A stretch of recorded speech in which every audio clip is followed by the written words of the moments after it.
I think a lot of people do have this kind of shrug emoji with Kevin Stefanski right now. I think there's a lot of people in the national media that favor Stefanski, as we talked about. And I think there are people on the complete other side of that as well, the way you'd find it in the other side of anything. But I think a lot of Browns fans right at this point, hey, show us that you can be something more than what we currently think you are. We're giving you that opportunity. You have 4 different quarterbacks to try to figure it all out.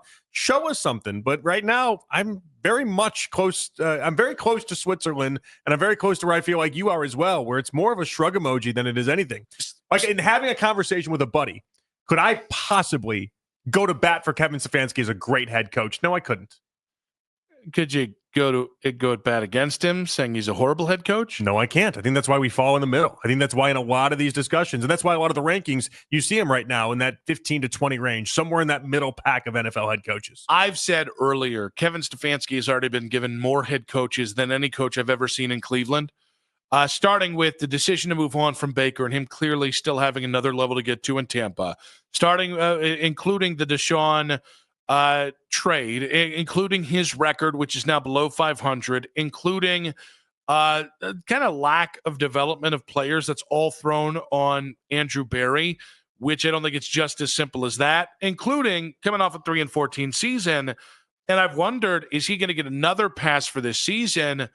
And I absolutely think it's on the table. Like, listen, if you go back-to-back 3-14 seasons in the NFL, you should be fired. That's how this whole thing is. The NFL is set up so that you don't do that. And if you do, it's because of absolute bad job out of youism. And yet I think we're set up for Kevin Stefanski to have yet another pass. I'll hate it if that happens. It's amazing how we're entering year 6 of Stefanski, and I feel like people are as confused about him as they've ever been. People can't make up their mind. People can't decide exactly what he is. And I don't know that we have more years and more evidence of somebody with less confusion than what we've seen with Kevin Stefanski in trying to decide exactly what people think he is. And I think the concern for you and me both is if you get through this year and you're 3-14 again, I don't know that I want to go through next year, assuming you have the number 1 pick or the number 2 pick, you take a quarterback next year.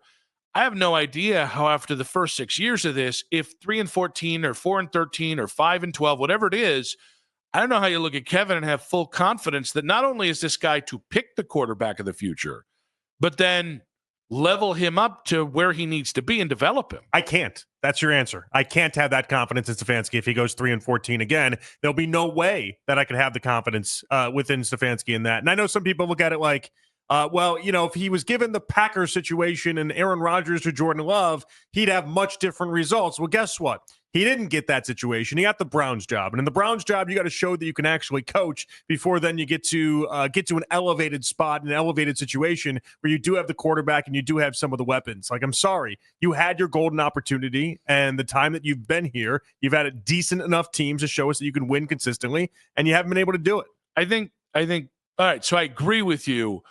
I do understand the catch-22 of if you brought him back and you've given him a pass for all that has come before. I don't think they've actually given him a pass, by the way. I think the consensus around people and around the reporting right now is that he's gotten a pass and they're going to look towards the future, and they have just basically Men in Black erased what's happened in the previous 3 years. I'll believe that when I actually see it. I mean, I think the fact he hasn't been fired, that's the pass. No, I think, no, because this can exist that you are the lame duck coach for this season and you get to go through the team that is 3 or 4 wins and stinks and goes to the bottom. Then you get fired and you bring in the big dog, the new head coach, so you don't set off the new head coach in a 3 or 4 win season, and then they get to draft the quarterback and go off to the races there. And that would be a situation where Stefanski does not get a pass in this. He just got to keep his job longer than, a lot of people would have initially thought. But I think the problem with that is if he gets a pass for Deshaun, if he gets a pass for Baker, if he gets a pass for many of the things, certainly the national media,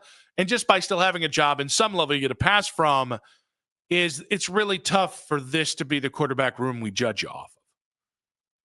Even though I think Kevin has a hand in Kenny Pickett being here. Would you smile big about for there?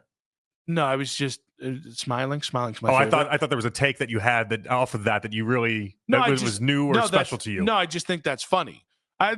Funny probably isn't the right word, but I just think it's interesting that you would be put through the ringer on the Deshaun thing, you'd be put through the ringer on the Baker thing, and you come out smelling like roses. And then it's like, hey, you went 3-14 with Joe Flacco, Kenny Pickett, and 2 rookie quarterbacks that were taken in the third and fifth round, and we can't abide by that. Okay. I'm trying to think of the maybe you lost me for a second there. So like I think I might have lost you for more than a couple seconds. Well, I thought you were just going to pick up the ball and run with it, and then you just kind of waited on me. I guess I got confused there. So if we can't judge him off this year, no, or do you think it's funny that we would judge him off this year? Yeah, I think it's you got away with murder, relatively speaking, in the NFL parlance of things. That any one of the things Kevin's been wrong about or involved in the organization I got what you're saying. wrong about. I got what you're saying. I'll take the murder a little bit further, right? Yes. It's like getting away with actual murder and then having the jaywalking ticket be the one that gets you put behind bars. And then Al Capone getting busted for tax evasion. Exactly. Yeah. Okay. So there would be some humor attached to that, but I do think if you're going to be the quarterback whisperer at some point, and you're going to get credit for making all these other guys, Jacoby Brissett and all these other quarterbacks that people want to give you credit for, well, these are the most mediocre group of quarterbacks in a collective that you can imagine. Go make them good. Like I'm sorry. Go make them be better than what we currently perceive them to be. And because of the volume of quarterbacks you have, if you can't get anything out of these guys, then I'm sorry. You're not the quarterback whisperer. You're just a guy that needs great quarterbacks to begin with in order to put together an offense. Here's the problem is the rebuttal at the end of this season. And it might be the rebuttal from the Browns organization is we've never given him a proper quarterback to work with. And I think the rebuttal from fans would be you had Baker and decided you wanted to go ahead and get more, and that didn't work out for you while Baker threw for 1 million yards last year and nearly 50 touchdowns. Oh, no. We're in agreement that I think Kevin has been given passes that he doesn't believe. But, like, listen, if they're willing to give passes to this point, like, listen, the reality, you and I agree on this. I don't trust Stefanski with a new quarterback if you can't make something out of this year. And I don't trust Andrew Berry to pick the right one. So there's going to be an element of that hanging over this thing. But I can absolutely see a scenario in which Jimmy Haslam comes to court again with, hey, come on, I can't judge him off those quarterbacks, so we're just going to have to let him make this pick and hope we get it right. But his thing is quarterbacks. That's the point here. His thing is, like Mike Tomlin's thing is defense. So he always makes sure the defensive side of the ball shines. His thing is quarterbacks. And if he can't take through 6 years worth of quarterbacks and elevate any of them to a spot where he feels comfortable moving forward with them or getting the team where it needs to be, at some point I have to say you're never going to be able to do it. I can't give you another 6 years to try to figure that out and make sure that you accomplish it. Did you see DraftKings simulated, quote unquote? I did. Shedeur's they're career. Trolling everyone at that point, right? Like, is that what that is? That's for the Shahive, which maybe I should just be retweeting it. I'm not sure, but that was a classic. We're going to throw this out there, and it'll garner a lot of interest, and that's all that matters. So you're saying that was clickbait?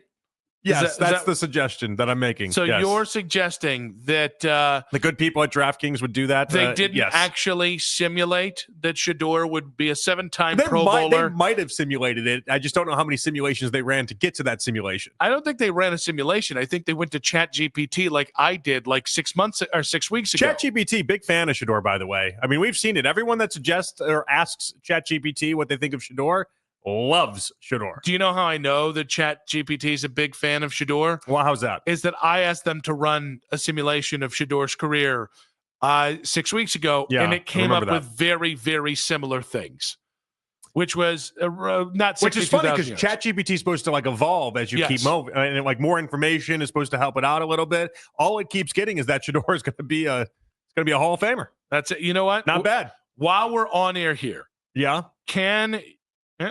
can you simulate?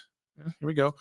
Shedeur Sanders NFL career for me. You ready for it? I am ready for it. Because this is going to be better. Well, the only hard part about the one that DraftKings had was that they had Shedeur Sanders ending up with the Saints and then going to another team after that. The Raiders. That wasn't enjoyable. Well, this isn't. If we have like a Hall of Fame quarterback and he's there for 9 years and then goes to the Saints. So we didn't start out well because it said NFL career simulation 2026 to 2039. Rookie season 2026, drafted round 2, pick 36 by the Atlanta Falcons. Oh, they got him redrafted. Yeah. Shedeur's back in the draft. He's redrafted. And also, apparently, he's reunited with former Colorado wide receiver Travis Hunter, who was taken at 12th in the 2026. Is your ChatGPT drunk? You know what? Here's what we're going to do. Did you get the dumbest ChatGPT we have? Is that what happened here? Are you drunk? Ask it. I'm asking it might be able to tell you, give some Let's insight. see. Ha ha. Fair question. Very fair. No drinks here, just data and imagination. He imagined a whole new draft and a whole new team for both Shedeur and Travis Hunter. That said, if that simulation came off too over the top or unrealistic, I can absolutely tone it down.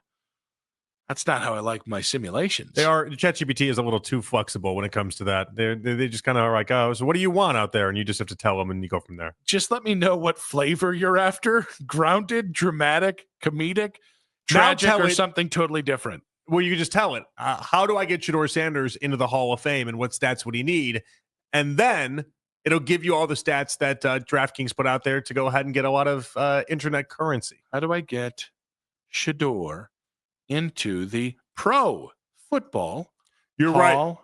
Right. It might have sidetracked and been like, he's already going to be in the College Football Hall of Fame. You need now, by the way, you need a blend of elite production, postseason success, longevity, and narrative.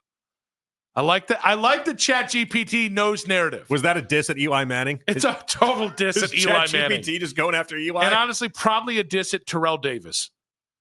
He was in the NFL for 6 years. He had 3 great years. He's a running back. You're basically describing Tony Baselli as well, by the way. You ready for the elite career stats? 60-plus thousand passing yards, postseason resume, 1 Super Bowl win, or 2+ Super Bowl appearances. So does 2+ Super Bowl appearances equal 1 Super Bowl win? I believe that's what ChatGPT is saying. Accolades and recognition, 3+ Pro Bowls. So by their metrics, Jalen Hurts is already a Hall of Famer. 2 Super Bowl appearances, 1 Super Bowl win. Who is that again? Jalen Hurts. He might actually be. I don't think so. I mean, he needs to start for like another 5 years. I mean, he's only been in the league for 5 years. Yeah, but maybe he starts for another 5 years because that's another thing that ChatGPT is saying here. I like that he's already a Hall of Famer, but he's like barely on anyone's top 10 quarterback list right now. He's like 7 or 8. 8 to 10 years as a clear top 10 quarterback. Boom. He got half of that already. Now, I'm saying if you just go by the accomplishments, you just go by the Super Bowl appearances and then him being a Super Bowl champ, Jalen Hurts would meet the criteria for him, which is wild because he's been a 2-time Pro Bowler and that's it. And now I got to ask it, what if Shedeur He's never thrown for more than 23 touchdowns in a season. He's never thrown for 4,000 yards in a season. Jalen Hurts, here's your gold jacket. In the 5th round. I'm now trying to juxtapose this. Here we go. ChatGPT is a mess.